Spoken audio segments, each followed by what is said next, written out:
this complaint suffers from constitutional infirmities.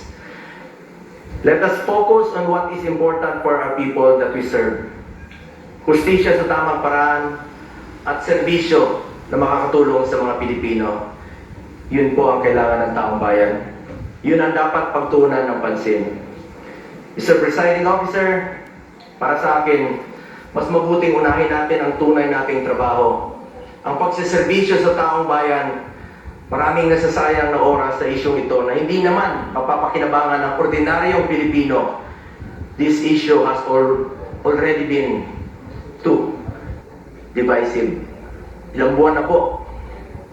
Mag-focus sana tayo sa pangunahing mandato ng legislatura, ang gumawa ng mga batas at magsulong sa mga programa na tunay na tutugon sa mga pangangailangan ng ating mga kababayan, lalong-lalo na po yung mga mahirap at walang ibang malalapitan kundi ang gobyerno.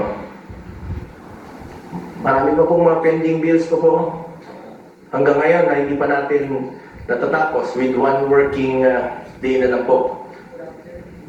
Baka hindi pa po may papasa. At ito po ay mapapakinabangan ng mga kababayan natin. Dapat yan po ang ating unahin.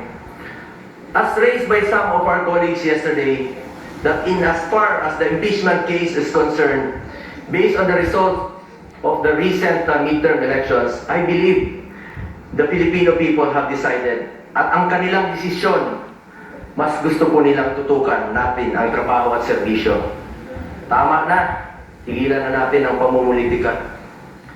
3 taon na lang po matatapos na ang termino ng Vice Presidente. Election na naman at antayin nyo lang sana.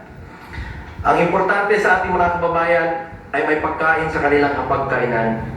May matibay na healthcare system na kayang tumugon sa pangangailangan ng may sakit, disenteng trabaho at marangal na pagkakakitaan, di kalidad at abot-kayang edukasyon at ang katiyakan at panatag na ligtas silang makakauwi kahit sa gabi. Hindi naman nakakain itong impeachment. Sana pwede ninyong ikonsidera at the very least, bago tayo maglitis dito, siguraduhin muna natin na nasa tama na prosesong tinahak natin dito. At the very least nga, sabi ko, marahil pwedeng ibalik o i-remand muna na ito sa pinagmulan sa House of Representatives dahil marami pang katanungan ang legally hindi nasasagot. Mas mabuting siguraduhin natin na sumunod sa proseso ang anumang kaso na ating diringgin para hindi masayang ang ating oras.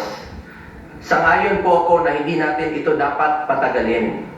Kahit si Vice President Sara Duterte gusto naman harapin ang kaso, ngunit wala rin dapat may gusto na madaliin po ito. Paano kung magsimula na tayo ngayon at magdesisyon ang Supreme Court na unconstitutional ang ginawang procedure ng House of Representatives? Paano kung sabihin nila na hindi pwedeng tumawid sa 20th Congress? Ano ang magiging action natin?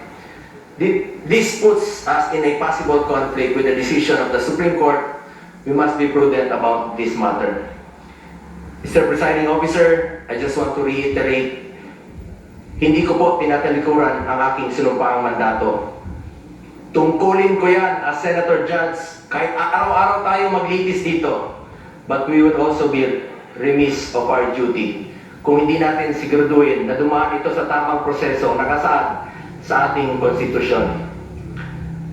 At kilala ko po ang mga Duterte, Mr. Presiding Officer. Hindi sila tumatakas sa accountability, hindi sila tumatalikod sa hamon ng buhay, hindi sila tumatalikod sa kanilang tungkulin. Maraming beses nang sinabi ni dating Pangulong Duterte na handa nga siyang sumagot at harapin ang mga inaakusa sa kanya, pero dito po sa ating bayan, hindi sa ibang bansa. Nabanggit din po ni Vice President Sara Duterte na handa siyang harapin ang impeachment case laban sa kanya. Hindi ito issue ng pagtakas sa accountability. Ang gusto natin dito, siguraduhin na nasunod ang tamang proseso. We must respect and abide by the procedure laid out in our Constitution. Hindi pwedeng mamili lang tayo ng mga provision na ating susundin. We are all bound to the rule of law and we must follow due process. That is all, Mr. Presiding Officer. Thank you, Senator Go. Before Senator Ontiveros, Chair would like to first acknowledge Senator Padilla.